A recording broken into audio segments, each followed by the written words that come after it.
This week, we're talking about the return of two car world icons and how manuals might not be dead after all. Plus, a dash cam that saved the day and the fanciest junkyard auction we've ever seen. But first, NASCAR's favorite middle child. Welcome back to the Big Three.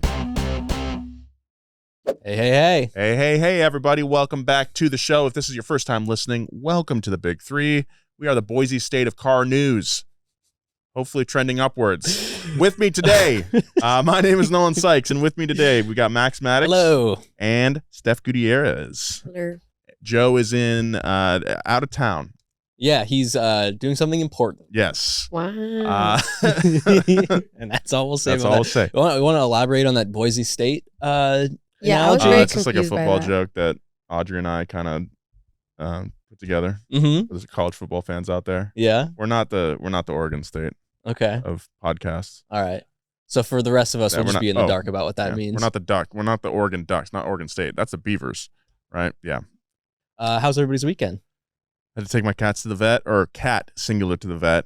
She had a tummy ache, but I had to spend hundreds of dollars to find that out. She's thrown for like a week, for like a couple, like every other day, she'd like throw up. Oh my god. And we're like, otherwise acting totally normal. And then it's like, okay, we should probably figure this out.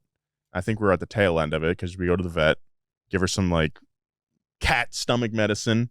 You know, have you ever seen them where they do the under the skin hydration where they have like a big like camel hump of water under their skin? Yeah, I did that oh my too. god, what the They're- hell? they're- What is this? They're just chilling. It's just like, it's like when you get really hungover and you take like a IV bag or something. You go to, yeah, anyway. Okay. It was like that. Sounds scary. Sounds Yeah. scary for a The little cat. The cat's like fine. She's still running Which around. cat was this? Cowgirl? This is Cowgirl CG. That's a really good cat name. You think so? Listen, right now, I took some inspiration from you, and right now I'm currently working towards befriending a stray cat that I will later abduct. Oh, Abduct. abduct.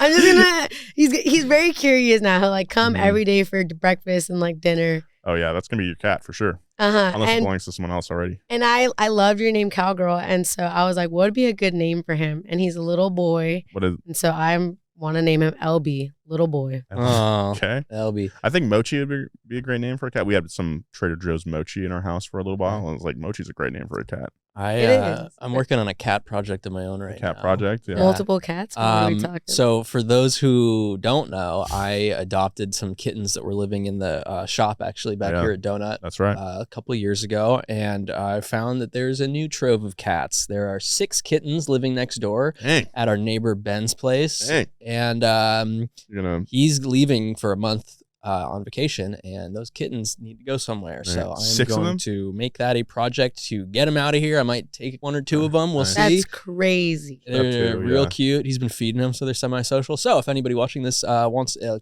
kitten and is If you're local to in- Inglewood, Yeah, if you're in the Inglewood DM or me. LA area, hit up Max. there's a couple. There's a black cat which I've already named Goblin, and there's a little EP guy that Yeah, I'm you guys calling can't Eep. rename these cats either. The Yeah, name that is stays the with deal. them. Yeah. So. Should we get into some car news, perhaps? I think that's a great idea. Nolan. Okay, so let's get our first story here. Frankie Muniz is coming to NASCAR. That's Ooh. right. The kid we all know from Malcolm in the Middle, or Big Fat Liar, or Agent Cody Banks. That's right. If you're classy, will be getting behind the wheel in NASCAR's Truck Series full-time starting next season. That rules, dude. Yeah. He'll be driving the number 33 Ford for the Room Brothers Racing Team. Damn. More like Vroom Brothers. That's right. That's crazy. I had no clue before this that he Oh, really? he did this. Yeah. Oh, no. He's been racing for over a decade now, on and off. Back in the early 2000s, he one of his first races was that Toyota Pro, Celebrity Pro race they do at the Long Beach Grand Prix.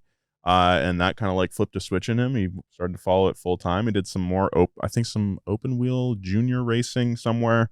He stopped for a little bit, but now he's back. He started doing some ARCA series racing, which is like a lower rung. That's what Jer was doing last year. Jer was doing road racing. Okay. Under the IMSA umbrella, I believe. And Frankie here, he did ARCA series. He finished 4th in the championship last year, which is pretty sick. And he's been doing Xfinity series and truck series races this year, just a few of them. In the ARCA series, like I said, he had a number of top 10 finishes, getting him that 4th place. So it'll be cool to see him do a full series next year in the trucks, which are pretty hairy. That's insane. Wow. Very cool. Great for him. Yeah. Love NASCAR that. trucks are happy for him. badass too. Yeah, they're gnarly. That's a cool series because you got guys. It is a feeder series going into NASCAR, but you also have up and comers that are super hungry. But you'll have NASCAR drivers sometimes coming down to race in there, so it's a real mixed field of people. Of just really hungry racers. It's awesome. So I can't wait to see how he does in that. That's dope. Yeah. If you could just like pause your life right now and just go pursue a racing series, what would you do? Ooh, good question. Oh, there's so many options because we just did Baja. Like desert is super sick. Yeah, you're a little desert dog now.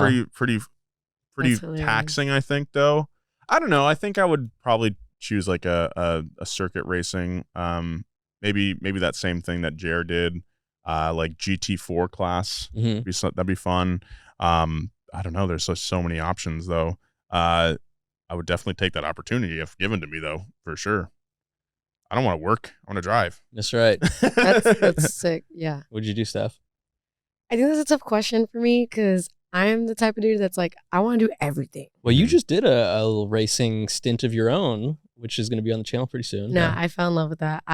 Listen, I want to do everything so badly, but if one specific, like one style reached out to me and were like, Dirtfish, if you're listening, you guys really like my driving and see potential in me.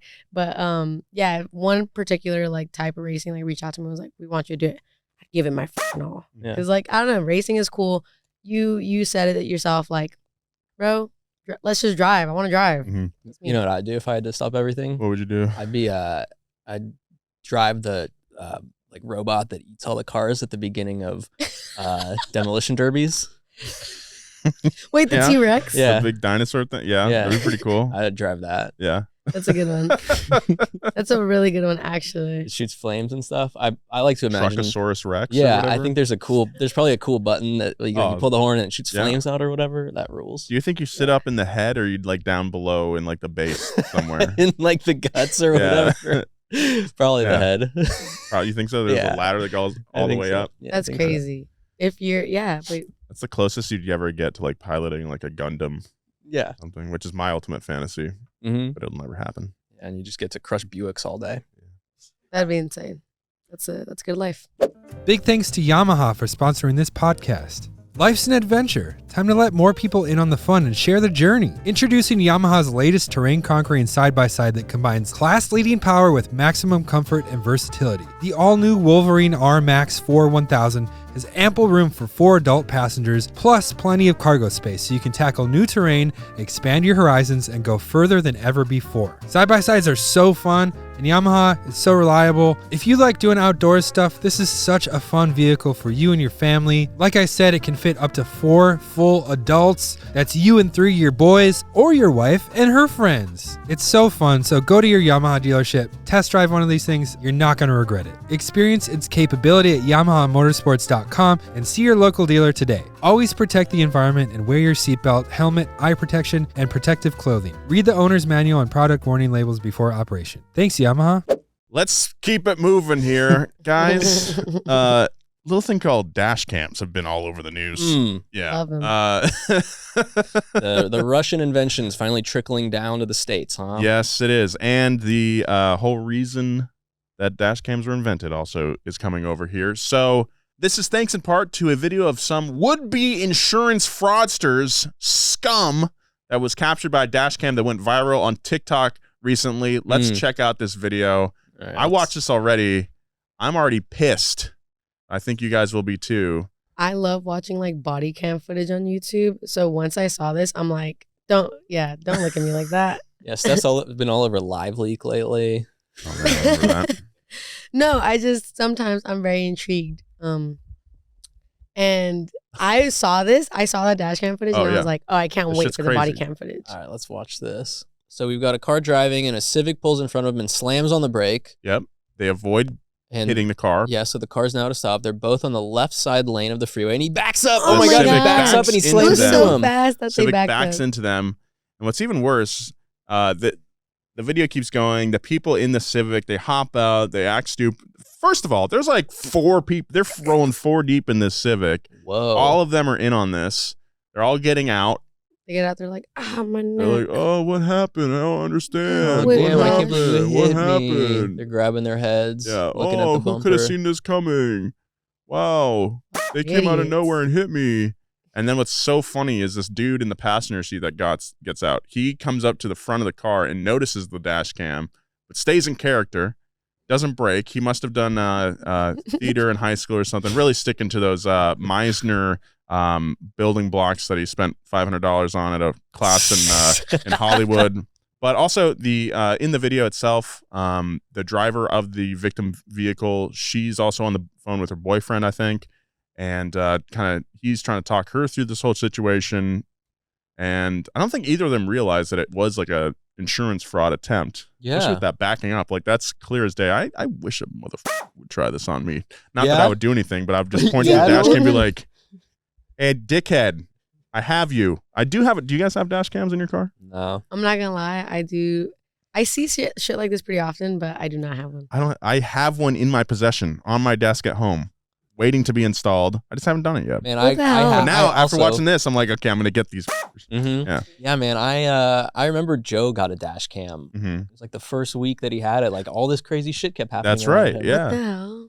I was actually thinking about that today. There's like someone pulled a little weird maneuver on me. I was like, I should really get that dash cam in here. Well, because the thing is, what happens if that camera wasn't there? Would that person have gotten that insurance? Oh yeah, because fraud could have worked. It's your word against theirs. I mean, that's why there's 4 people in that car. Yep. Is because now you have 3 witnesses with you that can be like, no, they rear-ended me. So, definitely get yourself a dash cam out there.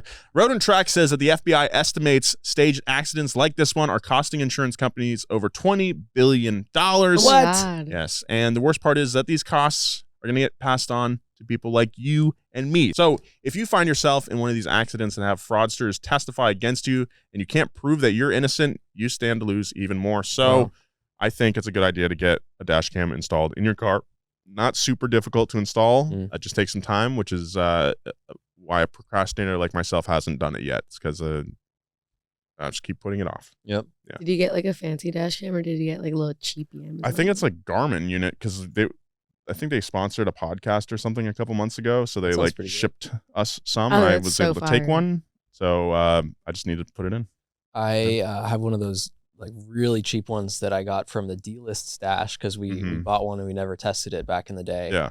Probably get a pretty good one for like $50 now. Honestly, I would test it out. Anything is better than nothing. Even if Yeah. it's like not 4K HD or whatever, it's like as long as you can see what's happening, right?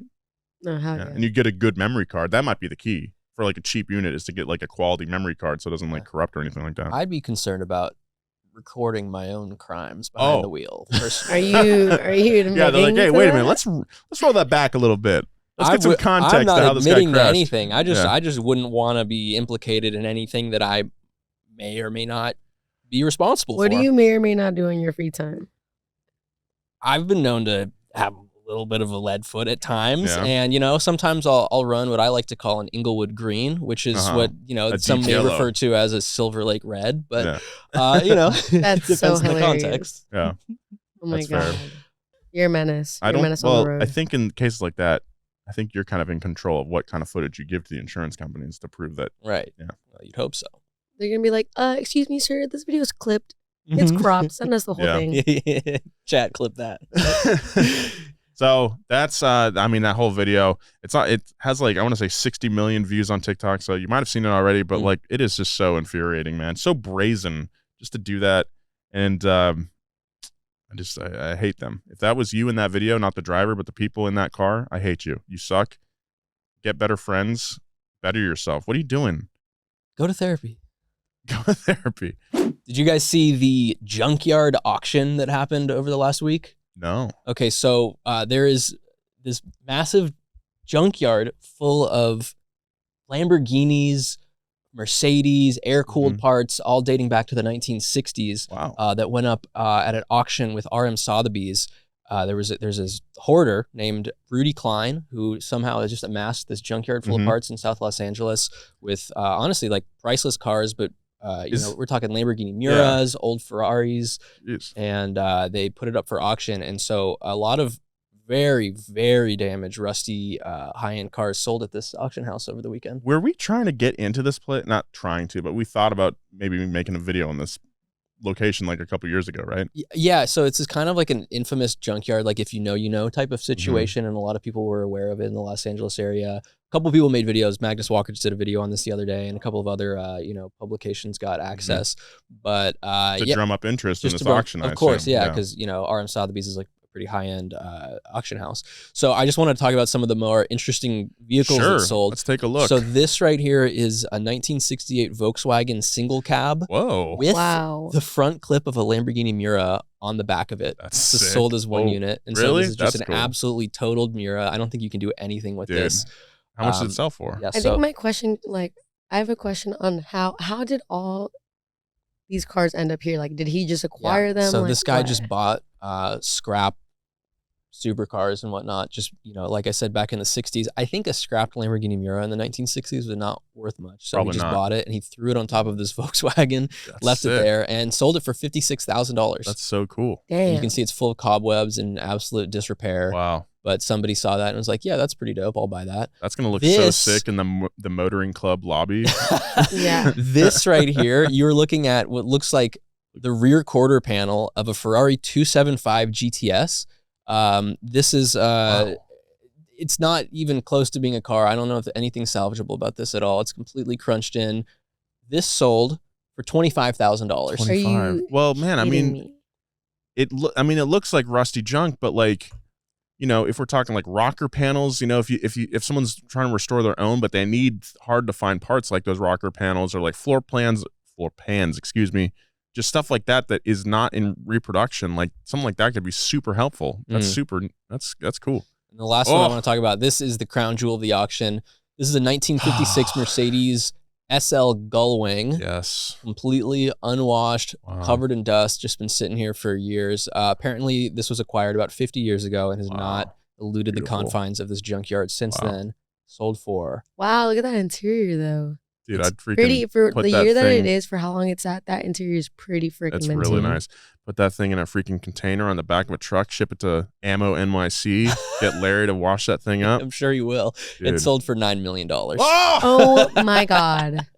Jesus Christ. Isn't that nuts? Oh my God. That is Wow. so I mean, it's fucking beautiful. insane. I love those things. Dude, I bet this guy was just amassing all this stuff and his wife was like, babe, what are you doing with all this? Paying the junkyard bill or whatever, the lot fee for so long. The mortgage on the lot. He's like, it's going to pay off. I tell you, I promise. And then it finally did. Bro's got like $20 million That's now. insane. That is so freaking I'm just thinking about how insane. me and my dad have we had our Chevy wagon and our Dodge Polara in the backyard, driving my mom crazy. We can't sell that for $9 million though. No, I think all my E30 parts in the garage are gonna pay off one day. Oh yeah, definitely. We got some louvers, That's doors. crazy. That's amazing. Anyway, now we can build some apartments on that junkyard lot. Yeah, let's build some cubic apartments and put a city Target underneath. Oh yeah, you know what I mean? Maybe a Starbucks. City Target. This is so LA I centric. hate city I'm sorry. Targets. For any Target person that's They watching, don't have anything. Freaking, they're so small. They're so stupid. They look shitty. Target, proud sponsor of the big. No, I'm kidding. Last week was a big one for revivals of some iconic cars. We saw some familiar faces return to the old zeitgeist last week. Some nostalgia. That's right. So first up, Scout finally unveiled their SUV and truck. And while they might be EVs, a lot of folks in the car media are convinced they might be the real deal when it comes to off-roading. These are cool. Yeah. For those of you who aren't familiar, the International Scout name, which was originally a series of small SUVs and kind of the first SUVs ever, were produced by International Harvester between 1961 and 1980. The Scout name remained dormant, though, until Volkswagen bought Scout a few years ago. They bought the Scout name, a few years ago, and they have recently opened a factory in South Carolina to build them. And here we are. The SUV is called the Traveler, and the truck is called the Terra. Hell Pretty yeah. good name. They're pretty good looking too. We'll get to that. Okay. We'll get to that. So tell me a little bit about the what's going on under the hood. Sure if you thing, will. Max. Yeah. So both these trucks will have a traditional body on frame and live rear axle, just like the originals did. Huh. Very interesting configuration for an EV. Right. They also have some off-road oriented options like a mechanically locking front and rear diff. You got some front sway bar disconnect on there and various suspension options to allow for larger tires. I think the biggest that they're talking about are 35s. That's pretty Pretty beefy big. for stock. Damn. So, okay, locking decent. rear diff for an EV means that you're not sending power directly to the wheels then. There's going to be probably a gearbox situation. Yeah. Huh. We'll get to that in a sec. Okay. The Scout promises nearly 1,000 pounds of torque and a payload capacity of 1 ton and 7,000 pounds towing capacity, which is pretty good to call your race car.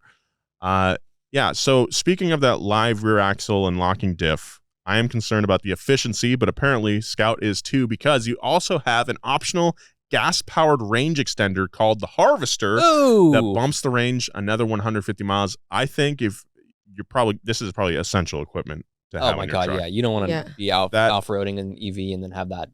I That's really nerve-wracking. can't see how that live axle will help range. It's gonna kill range, I think. It's just resistance in the drivetrain, right? A lot of friction, a lot of just inefficiency. Pretty cool. But a lot of people are noticing that it looks a lot like a certain other outdoor-focused EV brand, Let's take a look at this thing. Rivian. So let's take a look and see if we can find some similarities here. So here's a side-by-side. I think I see it. Of the Scout and the Rivian R1S SUV. At first, I was like, when I saw the Scout, I was like, dude, that's just a Rivian on the side. But then honestly, looking at them side by side, I don't really think there is too much similarity. Can we go back to the Rivian one? There we go. Like, it's almost like Rivian was referencing the original Scout when they designed their car. I think that's very possible as well. But so the Scout here has an almost like Hofmeister kink thing going on in the rear window into the C-pillar. And Hofmeister kink, for those who know.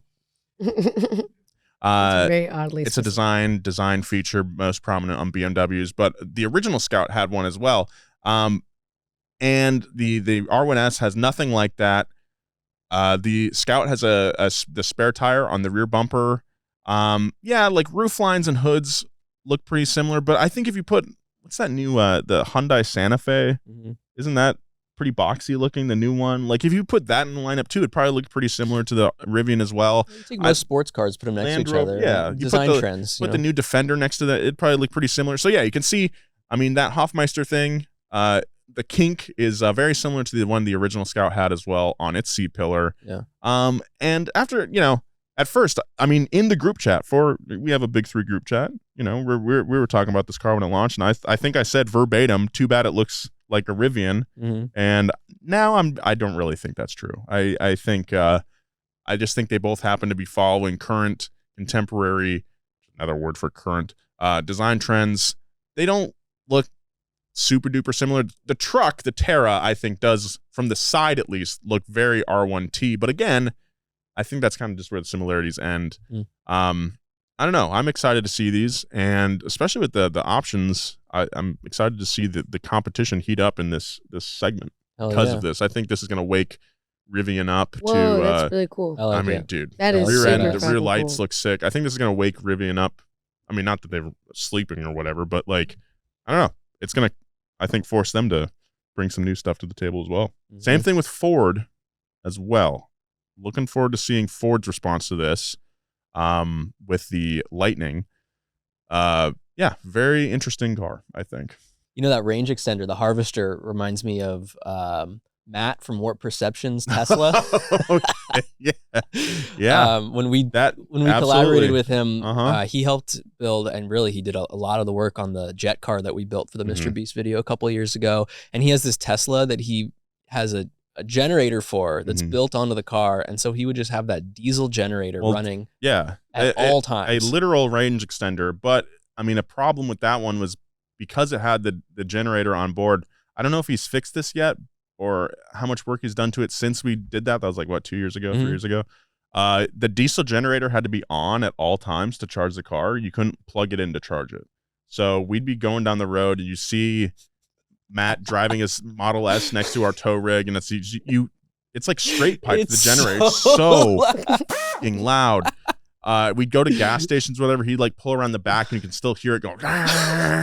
We stopped at like a rest stop in the middle of the night to sleep because we were driving from Chicago to Greenville, North Carolina. It took us like 24 hours. because we're hauling the jet car and the trailer, but you just hear that car going. People are like so pissed. During the shoot, he had to turn it off, obviously, but like, yeah, it was crazy. And to charge it, the generator wasn't enough. We had to also we would flat tow him. We would attach the Tesla to the trailer and flat tow him to get like the regenerative braking's going. So he's on the brakes while you're towing him. Dude, we're going through these like mountains. So much strain on that truck. But we're charging this Tesla. It was insane. That truck was clapped out too. So basically, same principle here with the Harvester. Great. Well, I hope they made it a little quieter than that. I hope so too. Man, so I don't know. I'm excited. Like I said, I think this is cool, and I can't wait to see one on the road. Oh yeah! So if you want to know more about the OG Scout and learn a bit more about International Harvester, check out Pass Gas 251. That was a fun one. I do remember that. I remember that. I remember things that I've done. Well, you may remember another nameplate that's making a comeback right now, also from Volkswagen. The Buzz. The Volkswagen Bus is back. It has finally hit the road in North America. We saw these in Germany not long ago. Yeah. This has been a car that I think has been at auto shows for almost 10 years now. I remember seeing the ID Buzz when they were doing a concept car version of this. Wow. LA Auto Show, maybe 2015, 2016. I think it was probably 2016 or 2017. Yeah, we saw one of these at the LA Auto Show late this year, like in January. That was exciting. And then going to Germany for the the golf trip. Yeah, and they're all over Wolfsburg. Yeah, it was sick. Granted, that is where Volkswagen is headquartered, but they're very cool looking. I like them a lot. Well, how big is this thing? How many people can it sit, Max? Yeah, so this is an electric, basically minivan that seats 7 people comfortably. It's got a pretty cool little interior. I think the seats swivel around and everything. The second and third row can fold completely flat. Oh, that's sick. And I don't know. I think it's like a cool throwback aesthetic. Vans, underrated. They are. Underappreciated. No, well, here's my thing. I think like if you can't compare the Buzz or like a van like that to like a Honda Odyssey or a Sienna. Yeah. I think you should, can't though. you?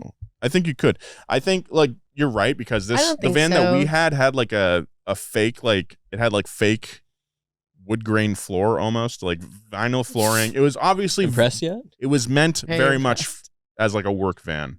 Yeah. It just happened to have seats. But like I've never seen like I don't know what the new Odyssey or Siennas are doing, but like the fact that it was very modular where you can make it what you want it, like that I think is a really cool idea.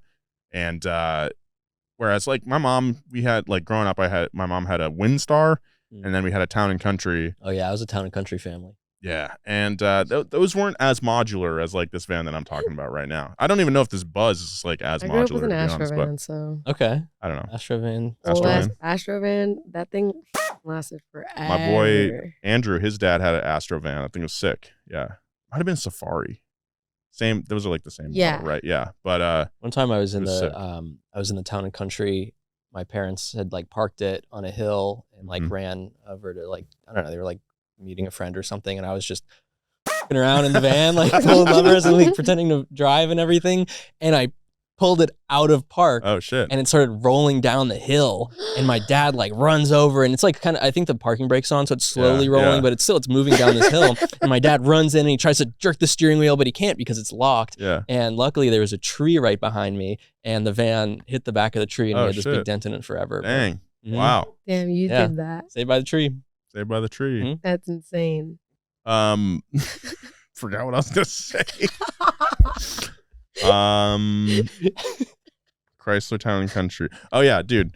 My mom's had the V6 in it. I think all of them had the V6, but that thing had some punch to it, dude. Town and Country? Yeah, the Town and Country. I remember we were at this red light one time, and my dad we're full. All of us were in the van. We had all of our stuff because we're going on a trip for Thanksgiving, and like stoplight goes green, and my dad just punches it, and it does like a rolling burnout because like it was so weighted down in the back. Yes. That was sick. Yes, dude. Anyway. Hell yes. Minivans are cool. This Buzz is cool, but there's something not very cool about it, Max. Is it the price? It is. Yeah. So I guess if you adjust for inflation, the original Volkswagen Bus would have only been about $21,000 in today's money, which is crazy. That is insane. I don't know. There's a car that cheap right now. Nope. You got like a Nissan Versa, I think. Yeah. That's it. This Kia bus, Rio. the Buzz, is starts at $65,000. Damn. Yeah, it's a bit Oh. pricey. I mean, I think for it being an EV, of course, it's gonna have a higher price point. Yep. And then I feel like Volkswagen has kind of gone up lately in like terms of like quality for their vehicles. So I think it kind of makes sense. Also, I'm not gonna tell you that I think this is a super reasonable price, but I don't think it's like a horrible price for what it is either. I mean, 65 is a lot. I think if it was at like 45, it'd be like, okay, I could see this. But you also have to look at vans. I don't even know what. Yeah, what's Like a brand an new Odyssey Odyssey. cost? What does an Odyssey cost? What does a Town and Country cost? I look this up right now. Do I they don't have know. other electric minivans, by the way? I don't know. I don't think there is another one out Yeah. there. Hmm. Not in the U.S. at least. Oh yeah. We got Odyssey. Is this a brand new one? Oh shit. Yeah. Wow. See, They start exactly. at 41. So for I think for like all electric, you're not Wow, only gaining okay. an all electric vehicle, but you're also gaining like kind of like nostalgic icon. Yeah. You know, The Odyssey I think Elite it's not costs bad. $50,000. Hmm. That is crazy. Yeah, it's got that EV premium on it. Yeah. right? Wow. Price Huh. price seems a little like okay, like Interesting. Guess it makes sense then in the market, but still, it's a lot of money. Shout Should we out, move on? shout out moms, dude. Shout out moms. There's some promising news coming out of Subaru. The automaker says that 8 out of every 10 WRX buyers is getting the manual instead of the automatic. Wow. They That's could have right. simplified that fraction, by the way. 80%. 4 out of 5. Yeah. Or 4 out No? of 5. Yeah. Yeah, that's true, huh? I always want to know, there's big always numbers, man. there's always that 1 out of 5 dentists that doesn't agree. I'm always Mhm. curious, who is that? Am I getting that dentist? It's very possible. I'm the 1 out of 5 dentist that didn't recommend that toothpaste. Yeah. I feel like that Recommend about charcoal. doctors. Am I getting the that like cheated his way through med school? I Well, we're hope going to that have never Chat happens. GPT doctors coming I'm out actually pretty soon. very worried about that. That's a very strong Very worried about possibility. We're that. going to have some inept medical Yeah. professionals. So manuals are actually trending upwards across the industry. In September, Jeep announced that the V6 Wrangler was going to be manual only moving forward. That's interesting. Good for them. Yeah. Lexus also showcased a 600 horsepower RC prototype with a stick. Is this is not the LFA successor No. that we've seen some spy No, photos no. of? Okay. No, it's the RC is like their 2-door coupe. Got it. 600 horsepower with the manual. That's Hey. pretty badass. Gnarly. Yeah. And special edition 86 and BRZs are stick only. And for every car losing a manual, like the Golf GTI or the John Cooper Works Mini, it seems like others like the Civic Si and Type R are committed to being manual only. They're pretty dang cool. So the percentage of manual car sales jumped from 0.9% in 2022 to 1.7% in 2023. Something. Wow, I mean, that's almost double. So, Huh. that's a good amount. And it's looking like 2024 sales are higher still at over 2%. So it is going upward. Okay. Very slowly, very small numbers, but it is going upwards.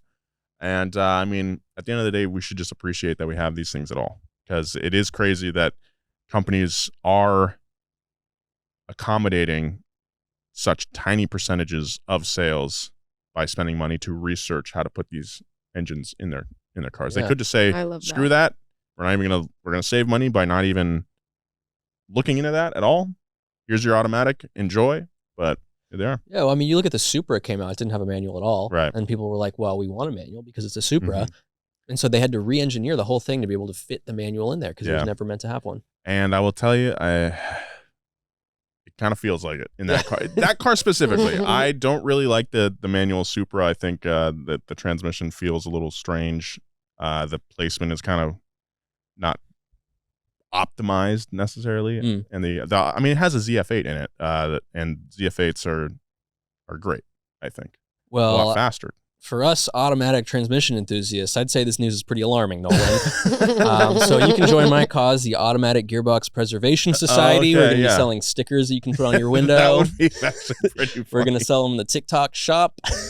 That's crazy. That is hilarious. Look, I think I don't know. I say this every time the manual comes up. I think it is a case-by-case basis. In a car like the Supra, which everywhere else in the driving experience, I feel like you can feel when the systems are kicking in to help you get around turns. Like it feels very like focused BMW, not necessarily it doesn't feel super analog in other senses. Like it feels very assisted, very video gamey. Like it makes sense that I would have an automatic with it rather than the manual. Whereas something like the GR Corolla, I think much better with the manual because it's trying to harken back to a different time where like it feels like your 80s, 90s vintage rally car feel. You know, that's what they're going for. So it makes sense that a manual would be in there. I love just seeing manufacturers keep their iconic cars, trying to keep them like stick shift and stuff. I think they're definitely appealing to those car enthusiast people. That's what it is essentially. Yeah. I mean, in the case of, let's say, like, again, like we just mentioned, like the WRX, I would definitely prefer to have that in manual. Same thing with the 86 and the BRZ. We borrowed like a automatic BRZ. I did not like it. It just didn't make sense. And then I drove it again in manual. It's like, okay, this makes a lot more sense. I think it's a car that's meant to have, you want to be able to kick the clutch and absolutely, pick out the rear end a little bit in a vehicle like that. Yeah, totally. And same thing with like the Jeep. I think the V6 is like an older engine, so I think the new one is a Turbo 4, right? That they're putting in. So it makes sense that they put the old school transmission with the old school engine. There's like certain Jeep guys certain off-roaders overall that much prefer the manual.